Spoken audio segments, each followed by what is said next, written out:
everyone, I'm Holly, and today I'm making caramel apple spice soap.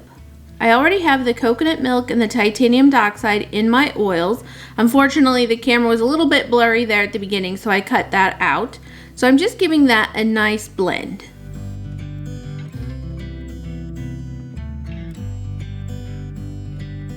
Now it's time for the lye solution. I soap at room temperature, so there's no distinguishable temperature when I touch the outside of the pitcher. It's not hot and it's not cold.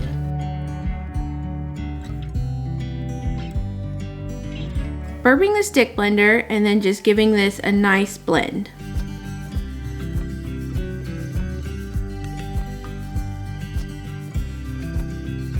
I went ahead and added in the titanium dioxide at the beginning because I did want my base to be lightened just a little bit, and then accent colors I wanted lightened as well. So I decided just to go ahead and get that in and get it mixed in really well.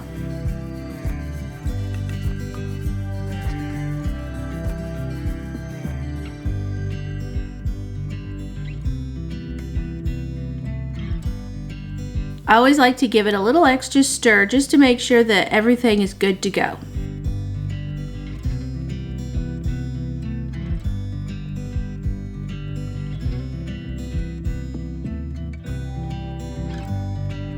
My spatula is so large that I need a spatula for my spatula.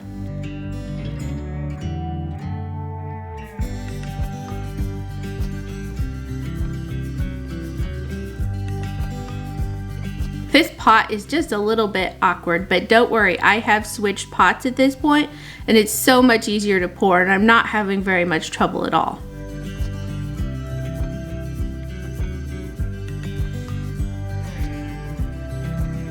So now for the fragrance oil, and unfortunately this camera could not focus on this process, so I did end up cutting quite a bit of this out as well. The fragrance is just so lovely. It's a caramel apple mixed with a winter candy apple type scent, and it just smells so good together.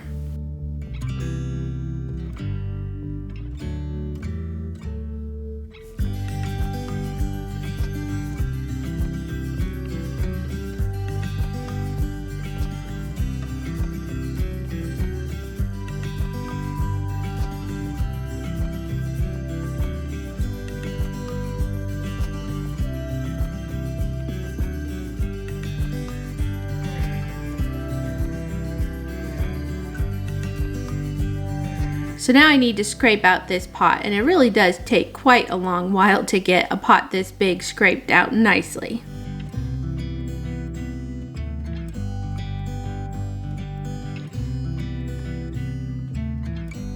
I wanted to give this top some texture so that it would be ridgy when the bars were cut.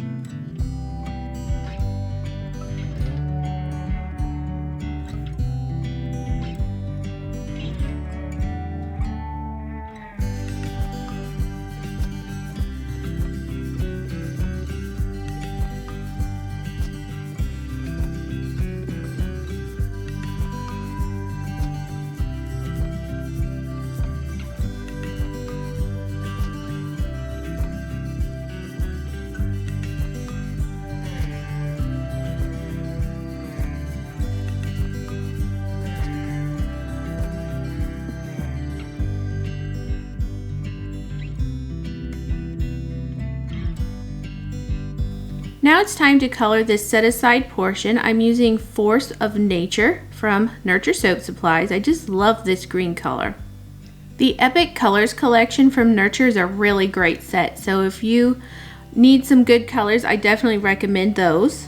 The Trial by Fire is just so perfect for that amazing red.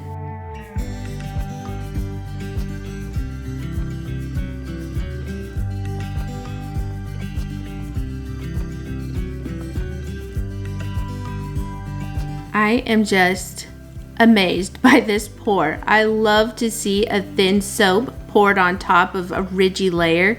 It just looks so good. It's so good that we had to back it up so we could watch it all over again. It's even more fun going backwards if you ask me.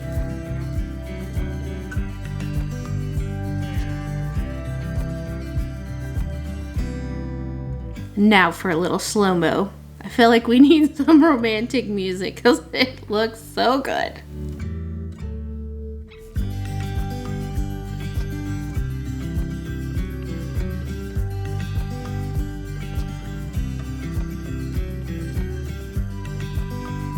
Okay, back to business. I'm just gonna get this pot scraped out. I'm gonna work on this for just a little while since I have some time. I watched some videos on occasion and they're like, scrape it all out, get every last bit, waste not, want not, and then they put the pot to the side and I'm like, whoa, you left like 4 bars of soap in your pot. I'm not always the best scraper, but I do try to get the most I can before my hand cramps up on me. Batch timing is also very important when it comes to scraping. Sometimes as a soap maker you have to lose just a little bit of soap for the sake of the entire batch.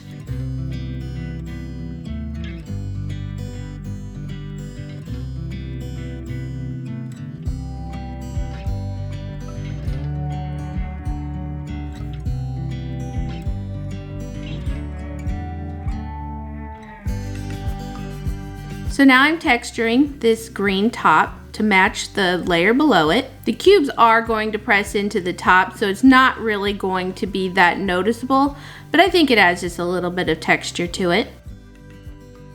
So these are some cubes that I cut from some previous batches, just some solid colored batches that I made for embeds. I have some red and some green and some yellow. It's supposed to represent the apple portion. And then with the extra colors, I swirled them together so you'll see there's some swirled little chunks as well.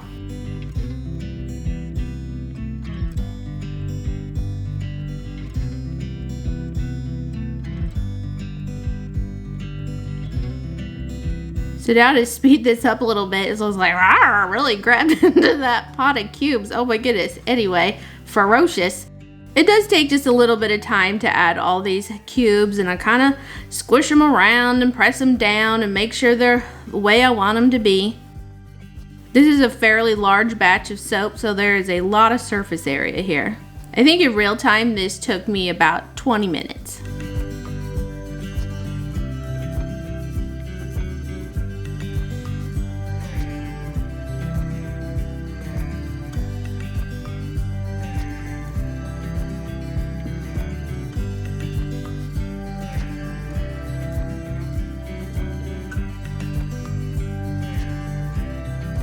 So now I'm just going to add a little bit of biodegradable glitter, just some gold, straight gold bio glitter.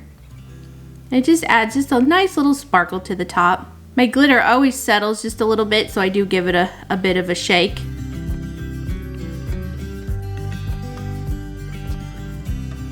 So here's a little slow-mo over the top. I love those cubes, looking good. Quite a bit of time has passed. And we can tell that because the soap has darkened considerably. So I believe this has been about 2 weeks after we split the loaves. A lot of times I make a lot of soap and then I split the loaves. Well, my husband splits the loaves for me, and we cut a loaf or two, and then it usually sets for 1 or 2 weeks sometimes, just until I can do one big filming day for cutting. I just find that it's best for me to block out the time to cut the soaps on video and just get them all done at once.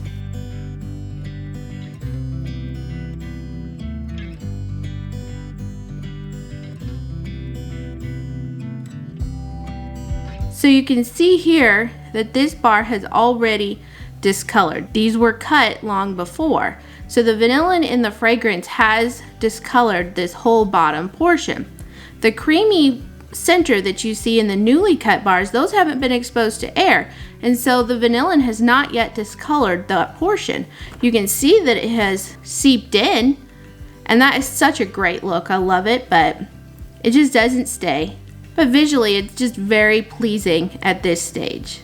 There are people that can maneuver a batch so that it does have that thin layer on the outside, and then they do a different soap batch on the inside. I've never tried it myself, but it can be done.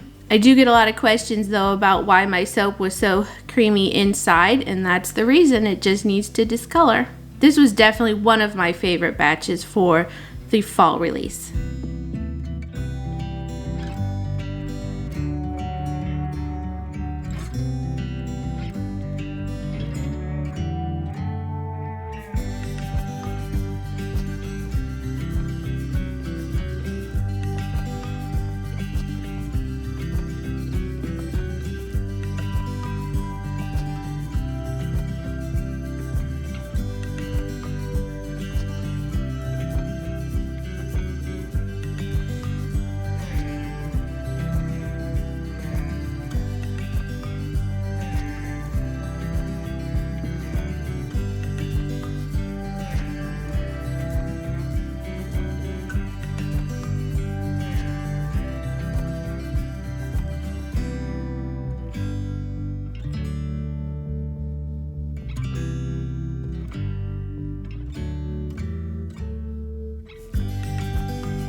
So here we have the final look of a freshly cut caramel apple spice soap bar.